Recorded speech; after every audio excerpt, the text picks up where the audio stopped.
Hello बच्चों, देखिए last lecture में हमने क्लासिफिकेशन ऑफ कार्बोहाइड्रेट्स ये टॉपिक बच्चों हमने फिनिश किया था। बहुत अच्छे से वो टॉपिक हुआ है, बस आप अच्छे से कीजिएगा और आपको इसमें अच्छे मार्क्स मिलेंगे।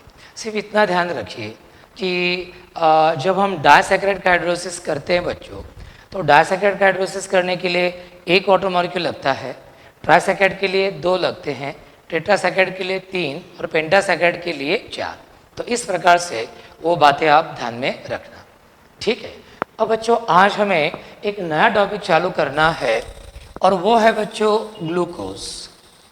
बच्चों आपने ग्लूकोज, ग्लूकॉन डी ये नाम बचपन से आप सुनते आ रहे हैं।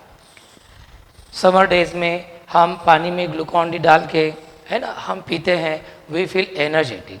यानी ग्लूकोज बच्चों आपको बहुत अच्छे से फैमिलियर है, इससे आप परिचित हैं। ये जो ग्लूकोज है बच्चों, ये ग्लूकोज कहाँ कहाँ पे हमें देखने को मिलता है? तो ग्रेप्स में देखने को मिलता है। पके हुए जो द्राक्ष है, वो पके हुए द्राक्ष में हमें ये देखने को मिलता है। ग्रेप्स में ये देखने को मिलता है, इसलिए कुछ लोग इसको ग्रेप शुगर ये भी बोलते हैं बच्चों। क्या बोलते हैं इसको? ग्रेप शुगर ये भी बोलते हैं।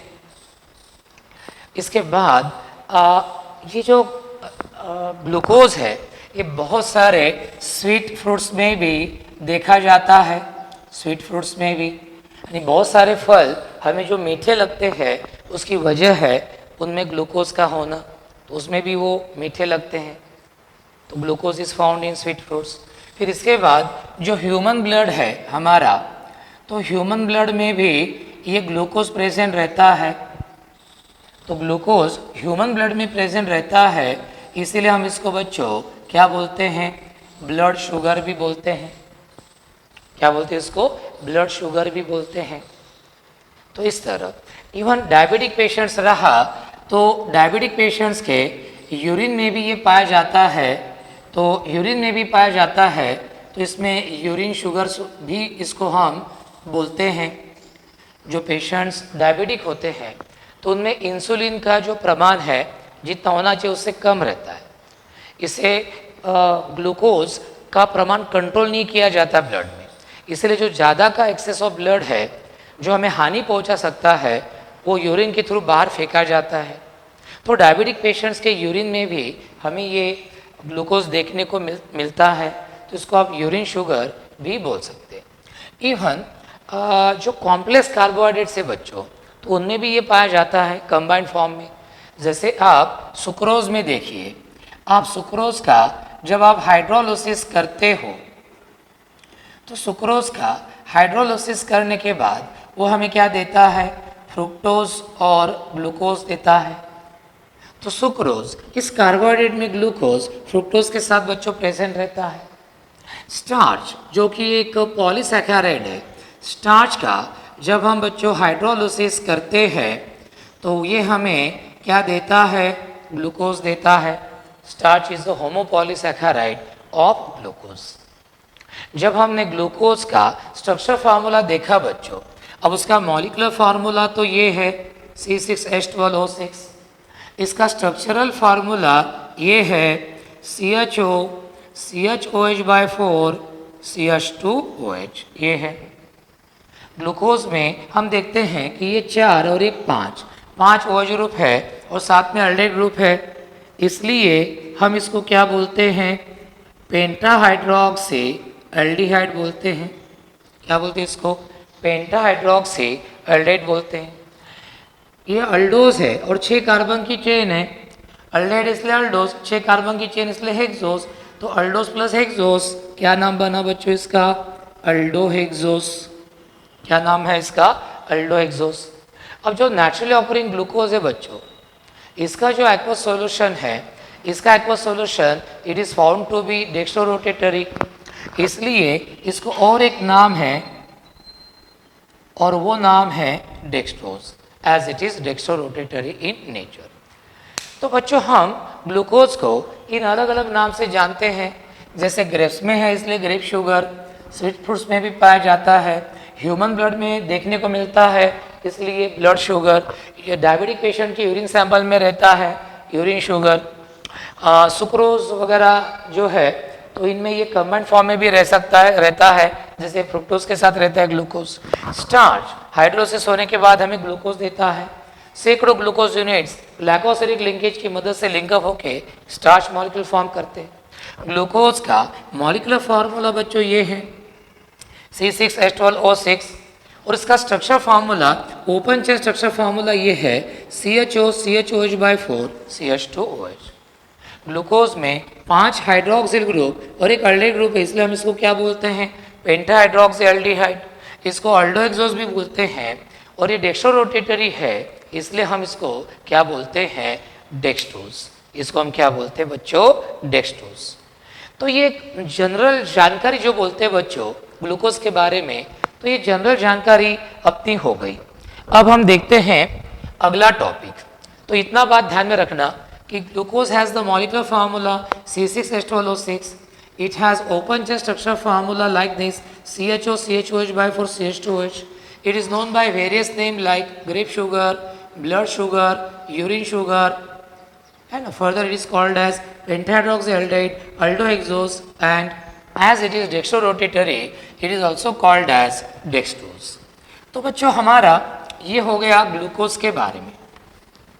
अब हम थोड़ा सा अगला टॉपिक देखते हैं और अगला टॉपिक है बच्चों methods of preparation of glucose.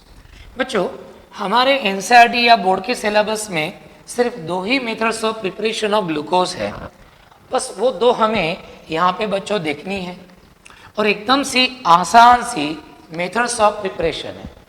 तो चलो बच्चों देखते हैं। पहली मेथड हम देखते हैं प्रिपरेशन ऑफ ग्लूकोज, है ना। Methods of preparation of glucose ये हम देखते हैं और इसमें सबसे पहले हम देखते हैं कि method of preparation of glucose, इसमें हम देखते हैं नंबर 1 फ्रॉम सुक्रोज। क्या देखते हैं फ्रॉम सुक्रोज, यानी बच्चों हम इसमें सुक्रोज से केन शुगर इससे हम ग्लूकोज मिलाने वाले हैं। जनरली लेबोरेटरी में यदि हमें ग्लूकोज तैयार करना है तो हम सुक्रोज से तैयार करते हैं, क्योंकि केन शुगर हमें आसानी से कहीं से भी मिल जाती है दुकान से, इसलिए तो ये इसको जो है इसको हम लेबोरेटरी मेथड भी बोलते हैं, क्योंकि लैब में यदि हमें ग्लूकोज तैयार करना है तो सबसे आसान मेथड है फ्रॉम सुक्रोज। चलो देखते हैं कैसे तैयार करते हैं। देखो कल ही हमने देखा बच्चों कि सुक्रोज एक हेटेरोडाइसैकेराइड है। एक ग्लूकोज यूनिट और एक फ्रुक्टोज यूनिट ग्लाइकोसिलिक लिंकेज से लिंकअप होके एक सुक्रोज यूनिट बनता है। तो नेचुरली यदि मैं सुक्रोज का हाइड्रोलिसिस करूँगा तो सुक्रोज ब्रेक होके मुझे ग्लूकोज और फ्रुक्टोज देंगे, जिसमें मैं फिर बाद में ग्लूकोज से अलग कर लूँगा फ्रुक्टोज को। तो देखते हैं फ्रॉम सुक्रोज लैब मेथड। और सुक्रोज का बच्चों मॉलिक्यूलर फार्मूला क्या है C12H22O11। तो ये सुक्रोज है केन शुगर। आपको अभी मैंने बताया कि डाइसैकेराइड रहा तो उसका हाइड्रोलिसिस करने के लिए एक वाटर मॉलिक्यूल लगता है, ट्राइसैकेराइड के लिए 2, टेट्रासैकेराइड के लिए 3। ये बात ध्यान में रखना। अब सुक्रोज है, डाइसैकेराइड है, तो एक ही वाटर मॉलिक्यूल लगता है बच्चों। ये वाटर मॉलिक्यूल कौन सप्लाई करता है डाइल्यूट H2SO4। तो जस्ट आप बच्चों केन शुगर को सुक्रोज को डाइल्यूट HCl और डाइल्यूट H2SO4 के साथ आप सुक्रोज को क्या कीजिए हीट। अब जैसे आप सुक्रोज को डाइल्यूट H2SO4 या डाइल्यूट HCl के साथ क्या करते हैं हीट। सुक्रोज में ग्लूकोज और फ्रुक्टोज में जो ग्लाइकोसिलिक लिंकेज रहती है वो ग्लाइकोसिलिक लिंकेज होती है ब्रेक, और हमें क्या मिलता है तो C6H12O6 हमें मिलता है ग्लूकोज और साथ में हमें क्या मिलता है फ्रुक्टोज। साथ में हमें क्या मिलता है बच्चों फ्रुक्टोज। सो रिमेंबर सुक्रोज और cane sugar on hydrolysis with dilute H2SO4 or dilute HCl. On heating, it undergoes hydrolysis and gives the equimolecular mixture of glucose and fructose। यानी बच्चों सुक्रोज का 1 मोल आपने लिया, इसका हाइड्रोलिसिस किया तो ये आपको देगा 1 मोल ऑफ ग्लूकोज और आपको ये क्या देगा 1 मोल ऑफ फ्रुक्टोज। अब सुक्रोज का 1 मोल यानी कितने ग्राम, तो 342 ग्राम, क्योंकि इसका मॉलिक्यूलर वेट 342 है, तो 342 ग्राम, और ये वाटर लगेगा 18 ग्राम। 342 और 18 कितने हो गए 360। जब ये रिएक्ट होते हैं तो हमें equimolar mixture of glucose and fructose मिलता है। हमें मिलता है 180 ग्राम ग्लूकोज और हमें मिलता है 180 ग्राम फ्रुक्टोज। तो बच्चों हमें ये मिलता है इस तरह से यहाँ पे। अब हमारा काम क्या है, हम ग्लूकोज चाहते बच्चों, हम फ्रुक्टोज नहीं चाहते, तो we have to separate glucose from fructose from the given mixture. अब हम एक बात का फ़ायदा लेते हैं। कौन सी बात का फ़ायदा लेते हैं, ग्लूकोज जो है बच्चों, तो it is insoluble in alcohol like ethyl alcohol, while fructose it is soluble in alcohol। इस तरह अब ग्लूकोज अल्कोहल में इंसोल्यूबल है और फ्रुक्टोज अल्कोहल में सोल्यूबल है, इस बात का हम बच्चों फ़ायदा लेंगे। अब क्या करेंगे, जिस बीकर में ये रिएक्शन हो रही है ना, जिस बीकर में हमने बराबर 1 मोल सुक्रोज लिया, 342 ग्राम शक्कर और 18 ग्राम वाटर लिया बच्चों, मतलब जो डायरेक्शन सप्लाई कर रहा है, और हमने किया, क्या होगा, सुक्रोज का हाइड्रोलिसिस होगा और हमें क्या मिलेगा, ग्लूकोज और फ्रुक्टोज का मिक्सचर। हमें क्या मिलेगा, ग्लूकोज और फ्रुक्टोज का मिक्सचर, इस तरह। अब इसमें हमें ग्लूकोज से अलग करना है, हम फायदा लेंगे कि glucose is insoluble in alcohol while fructose is soluble in alcohol. तो आप इस मिक्सचर को कूल करते जाओ, एंड वाइल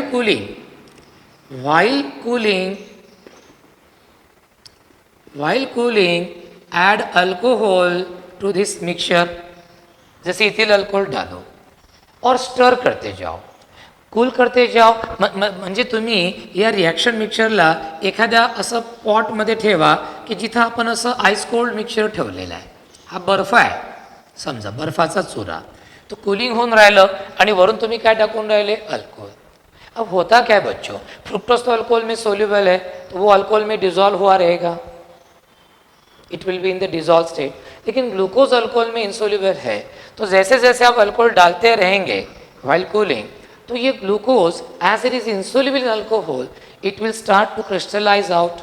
धीरे धीरे इसके क्रिस्टल्स बनेंगे, धीरे धीरे इसके क्या बनेंगे, क्रिस्टल्स बनेंगे। तो ये ग्लूकोज के आपको ऐसे वाइट क्रिस्टल्स आपको देखने को मिलेंगे, ऐसे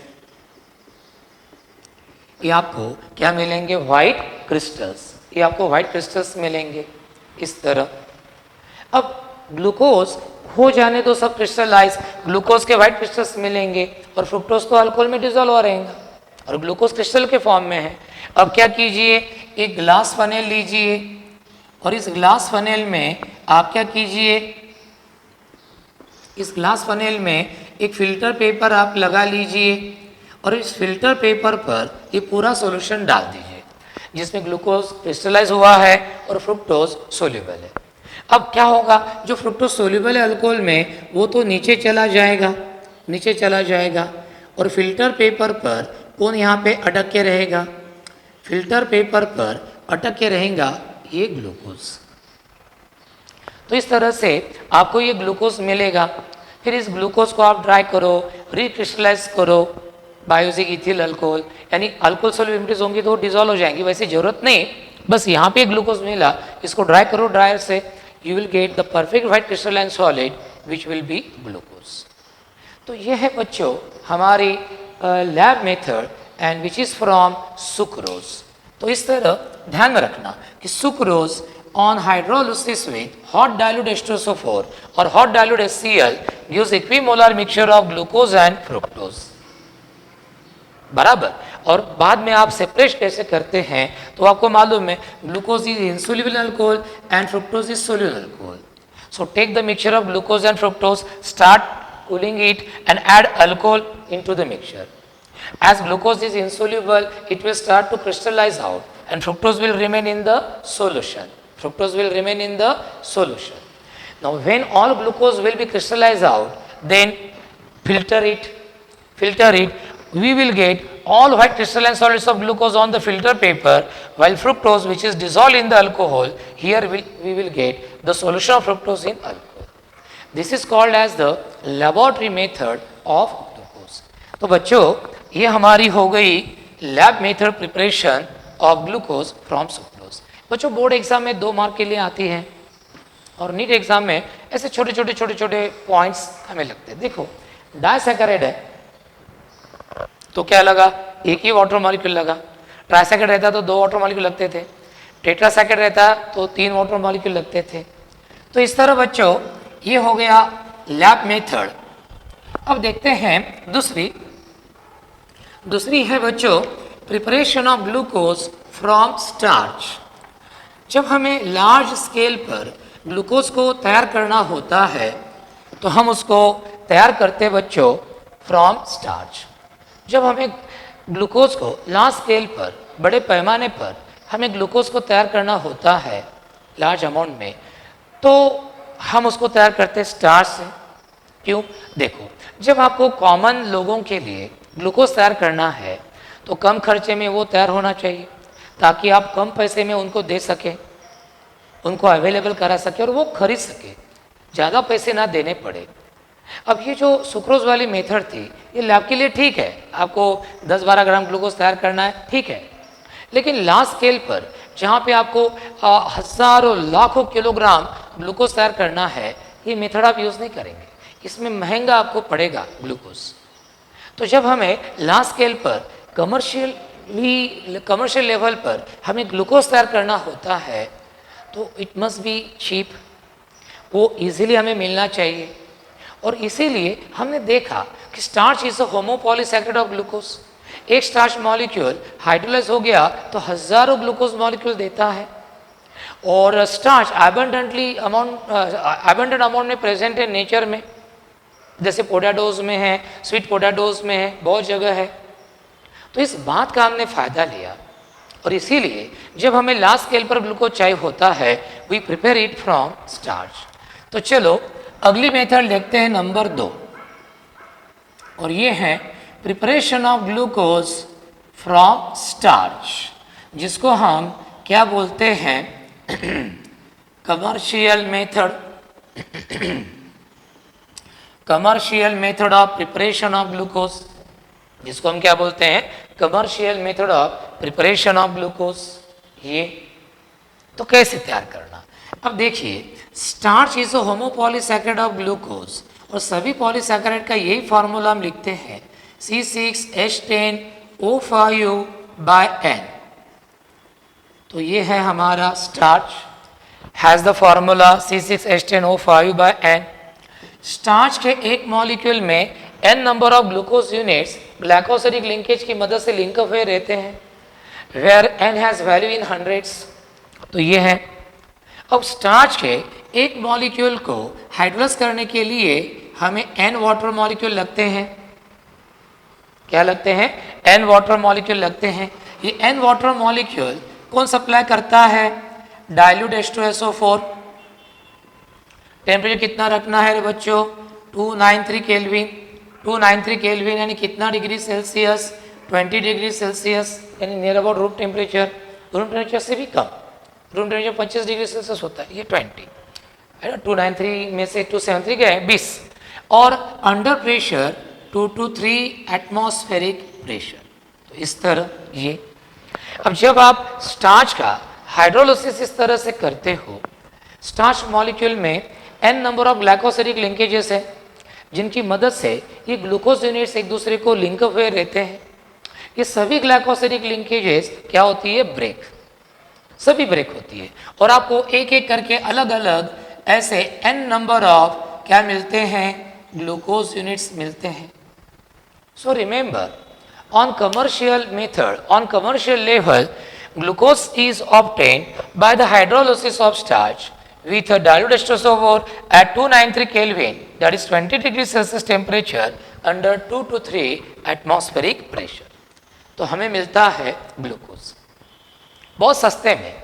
स्टार्च एबेडेटली अमाउंट है पोटैटोज और स्वीट पोटैटोज कितने से आपको मालूम है, पोटैटोज बहुत ही चीपली अवेलेबल होते हैं, आगे क्या मालूम, लेकिन अभी तो है। अब आपको लगेगा सर ये कितनी मेथड आसान है, इतनी आसान भी नहीं। क्या प्रॉब्लम है मैं आपको बताता हूँ। यहाँ पे आपको ग्लूकोज तो मिला, अब आपने डायोडेस्ट्रोसोल लिया, अब डायोडेस्ट्रोसोल लिया आपने तो ग्लूकोज के साथ कुछ अमाउंट ऑफ अनरिएक्टेड एस्ट्रोसोल रहता है, क्योंकि आप डायोडेस्ट्रोसोल जरा ज़्यादा ही लेते हैं। अब उसमें से कुछ यूज़ होता है to carry out hydrolysis of starch, लेकिन कुछ अमाउंट ऑफ डायोडेस्ट्रोसोल क्या रहता है, अनरिएक्टेड। अब ये जो अनरिएक्टेड एस्ट्रोसोल वहाँ पे है ग्लूकोज के साथ, इस एस्ट्रोसोल को मुझे क्या करना पड़ेगा, वहाँ से रिमूव करना पड़ेगा या तो न्यूट्रलाइज करना पड़ेगा। तो कैसे करते बच्चों, तो देखते हैं। तो ग्लूकोज के साथ एस्ट्रोसोल जो है वहाँ पे अनरिएक्टेड, उसको वहाँ से कैसे रिमूव करते हैं तो देखते हैं। चलो अब ये हमारा बच्चों क्या है, ग्लूकोज है, ये हमारा क्या है बच्चों, ये ग्लूकोज है। इस ग्लूकोज के साथ क्या है, इस ग्लूकोज के साथ ये H2SO4 भी है, डाइल्यूट, बराबर है। अब इसको आप इस मिक्सचर में ग्लूकोज और अनरिएक्टेड H2SO4 इस मिक्सचर में आप चॉक पावडर डाल दो, म्हणजे आपला जो खडू असतो बोर्डवर लिहिण्याचा, तर त्याचा चुरा करायचा बारीक पावडर, त्याच्यामध्ये कॅल्शियम कार्बोनेट असते आणि ते टाकून द्यायचं। आता हा बेसिक कंपाऊंड आहे, मेटलचा कार्बन बेसिक असतो, हा H2SO रिॲक्ट होतो। आता कशी रिॲक्शन होईल रे पोरांनो, हा Ca आणि हा SO4 ग्रुप, हा Ca आणि हा SO4 हा काय तयार करतो, CSO4 चा PPT तयार करतो। हे 2H आणि इथला एक O हे काय तयार करतात, H2O, हा ग्लुकोज H2O मध्ये काय होतो, डिझॉल्व होतो। मग आता हा O गेलाय, मग राहिलं कोण, C आणि 2 O राहिले, हा CO2 गैस निघून जाईल वातावरणात। तो जैसे आप ग्लूकोज और अनरिएक्टेड डायोडेस्ट्रोसोल के मिक्सचर को कैल्शियम कार्बोनेट के साथ रिएक्ट करते हैं तो Ca और SO4 कंबाइन होकर CSO का PPT करते हैं तैयार, 2H और O क्या तैयार करते हैं, H2O, कार्बन और 2 ऑक्सीजन कंबाइन होकर क्या तैयार करते हैं, CO2 गैस। अब बीकर में क्या रहेगा बताता हूँ, ग्लूकोज पानी में डिजोल्व हुआ है, ठीक है, डिजोल्व हुआ है, CSO का PPT है और CO2 गैस तो गया, हवा में चला गया। अब क्या करना, ग्लूकोज पानी में डिजॉल्व है और CSO का PPT, ये तो हवा में चला गया, फिल्ट्रेशन करो बच्चों, मगासारखाच ग्लास फनेल घ्यायची आणि त्यात हे सगळं ओतायचं। आता CSO4चा जो PPT आहे पोरांनो, तो PPT वर फिल्टर पेपर अडकून पडेल सॉलिड असल्यामुळे, आणि खाली कोण जाईल बीकरमध्ये, फिल्ट्रेटमध्ये कोण जाईल खाली, ग्लुकोज डिझॉल्व्ड इन वॉटर, CO2 तो हवेत चालला गेला। म्हणजे आफ्टर फिल्ट्रेशन और फिल्ट्रेशन करो, क्या करो, फिल्ट्रेशन करो, तो क्या होगा, आपको मिलेगा ग्लूकोज डिजॉल्व्ड इन वाटर, आपको क्या मिलेगा, glucose dissolved in water, glucose in H2 मिलेगा। लेकिन ये जो है, ये ग्लूकोज का पानी में जो सॉल्यूशन होता है बच्चों, ये कलर्ड सॉल्यूशन होता है, थोड़ा सा मळकट कलर असतो, मडी कलर असतो, आपल्याला तो व्हाइट क्रिस्टलाइन सॉलिड पाहिजे। अब ये जो कलर पार्टिकल्स है, जिस इस सॉल्यूशन को थोड़ा कलर आ गया, मडी कलर आ गया, वो निकालना है। मुझे मालूम है ये कलर पार्टिकल्स को एक्टिवेटेड चारकोल पीसेज जो है तो उनके बारे में बहुत एफिनिटी है ना। ये जो कलर पार्टिकल्स है जिसके कारण सॉल्यूशन को कलर आ गया, तो एक्टिवेटेड चारकोल पार्टिकल्स को बारे में, इन कलर पार्टिकल्स को बहुत अट्रैक्शन रहता है, तो मैं एक्टिवेटेड चारकोल पीसेस इसमें डाल देता हूँ। अब क्या होगा देखिए, एक्टिवेटेड चारकोल पीसेस डाल दीजिए, पाउडर भी डाले तो चलता है। अब क्या होगा बच्चों, एक्टिव चारकोल पीसेस डाल दीजिए कलर सॉल्यूशन में ग्लूकोज के, और ऊपर से ढक्कन लगा दीजिए, सीलबंद कीजिए और जोर जोर से शेक कीजिए उसको, कम से कम 20 मिनट आप शेक कीजिए। अब इस शेकिंग प्रोसेस के दरमियान क्या होगा, ये colour particles activated charcoal pieces के कांटेक्ट में आएंगे, and these particles have great affinity for the surface of activated charcoal pieces. They get collected, they stick up on the surface of activated charcoal pieces, वो जमा हो जाते, चिपक जाते हैं वहाँ पे। ठीक है, अब ऐसे सब कलर पार्टिकल्स वहाँ पे चिपक जाएंगे। यदि आप सॉल्यूशन को स्टडी रखेंगे तो आप देखेंगे कि वो जो चारकोल पीसेस है along with the adsorb collected colour particles वो नीचे बैठ गए और ऊपर वाला सॉल्यूशन क्या हो गया, क्लियर। अब क्या कीजिए, फिल्टर कीजिए, फिल्टर करेंगे फिल्टर पेपर लगा के। अब क्या होगा, ऊपर ये charcoal pieces along with adsorb collected colour particles वो ऊपर अटक के बैठेंगे फिल्टर पेपर पर, और नीचे कौन जाएगा, ग्लूकोज का पानी में का क्लियर सॉल्यूशन। नीचे कौन जाएगा, ग्लूकोज का पानी में का क्लियर सॉल्यूशन। इस तरह ग्लुकोज का पाणी में का क्या जाएगा, क्लिअर सोल्युशन। तर अशा रीतीनं हे होईल। आता आपल्याला क्लिअर सोल्युशन मिळालं, मग आता पाणी नको, मग याला काय करायचं पोरांनो, हीट करा। जैसे जैसे आप हीट करेंगे वाटर इवेपोरेट होने लगेगा।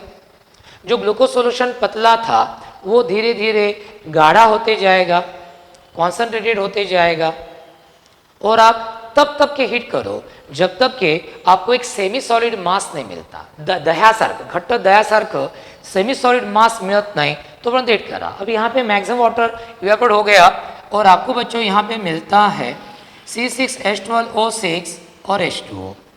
इसको हम बोलते हैं बच्चों ग्लूकोज मोनोहाइड्रेट। इसको हम क्या बोलते हैं, ग्लूकोज मोनोहाइड्रेट। यानी हर ग्लूकोज मॉलिक्यूल के साथ एक H2 मॉलिक्यूल वहाँ पे है, और देखने में कैसे होता है, सेमी सॉलिड के जैसा। जसं आपलं दही असते ना, घट्ट दही असते बघा, है ना, जेवढा चमचा खुपसला तेवढी खवली येते त्याची, तसे सेमी सॉलिड मास असते। पण आपल्याला हा एक वॉटर मॉलिक्यूल पण नको ग्लुकोजशी असोसिएटेड। मग काय करायचं रे, ड्राय करायचं।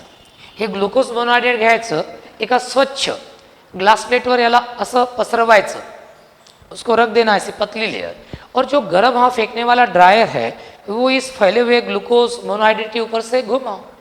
अब गर्म हवा से क्या होगा, जो H2 है वो H2 वहाँ से निकल जाएगा, H2 वहाँ पे निकल जाएगा, और आखिरी में बच्चों आपको मिलेगा परफेक्ट व्हाइट क्रिस्टलाइन सॉलिड, जिसको हम बोलते हैं बच्चों अनहाइड्रस ग्लूकोज। क्या बोलते हैं हम जिसको, अनहाइड्रस ग्लूकोज।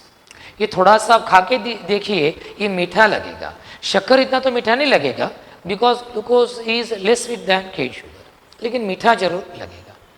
तो यहाँ पे आपको ग्लूकोज को वो H2 सोर्स से सेपरेट करना पड़ता है बाय एडिंग चॉक पाउडर।